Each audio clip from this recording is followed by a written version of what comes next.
Saudi अरब, America और Israel के बीच रिश्तों में एक नया मोड़ आ गया है। सऊदी अरब अब अमेरिका के साथ एक बड़े रक्षा समझौते की बजाय एक छोटे सैन्य सहयोग समझौते पर जोर दे रहा है।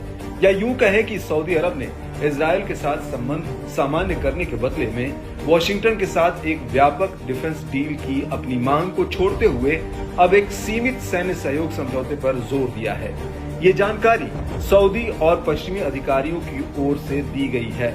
इस बदलाव की वजह गाजा में इजराइल के भीषण हमलों को माना जा रहा है। गाजा में इजरायली हमले से पूरे मिडिल ईस्ट में बढ़ते जनाक्रोश के बीच क्राउन प्रिंस मोहम्मद बिन सलमान ने इजराइल को मान्यता देने के लिए कड़ी शर्तें दोबारा लगा दी हैं। अब उन्होंने साफ कर दिया है कि फिलिस्तीनी राज्य को बनाने के लिए कोई ठोस कदम उठाए बिना सऊदी अरब इजराइल के साथ संबंध सामान्य नहीं करेगा। न्यूज एजेंसी रॉयटर्स ने 2 सऊदी और 4 पश्चिमी अधिकारियों के हवाले से दावा किया कि सऊदी अरब इजराइल से एक सीमित सैन्य सहयोग समझौता चाहता है, क्योंकि गाजा युद्ध की वजह से पश्चिमी एशियाई जनता में इजराइल के खिलाफ गुस्सा है। सऊदी और अमेरिका के बीच सैन्य सहयोग पर राष्ट्रपति बाइडेन का कार्यकाल खत्म होने से पहले सहमति बनने की उम्मीद है। इस समझौते में संयुक्त सैन्य अभ्यास, रक्षा उद्योगों में साझेदारी और उन्नत तकनीकों में सऊदी निवेश को बढ़ावा देना शामिल है। आपको बता दें कि अमेरिका में डोनाल्ड ट्रंप की वापसी के बीच मिडिल ईस्ट के समीकरण काफी बदल चुके हैं। सऊदी अरब और ईरान की नजदीकी से अमेरिका और इजराइल की टेंशन बढ़ सकती है। सऊदी इस क्षेत्र में अमेरिका के सबसे अहम और मजबूत सहयोगियों में से एक है। साथ ही वो दुनिया भर के मुस्लिम मुल्कों की आवाज समझा जाता है। ऐसे में सऊदी अरब और ईरान की करीबी अमेरिका का भलाई सोचने वाले के लिए नुकसानदायक हो सकती है।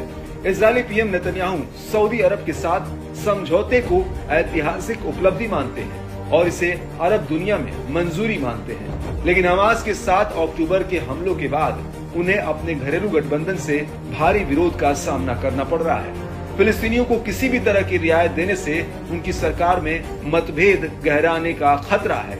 इस मामले को डोनाल्ड ट्रंप का राष्ट्रपति बनना और जटिल बना सकता है।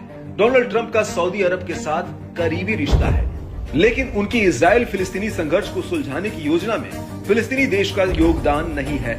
ऐसे में ट्रंप के सत्ता में आने के बाद सऊदी क्राउन प्रिंस मोहम्मद बिन सलमान के उनके साथ तालमेल बैठाने पर भी दुनिया की नजर रहेगी।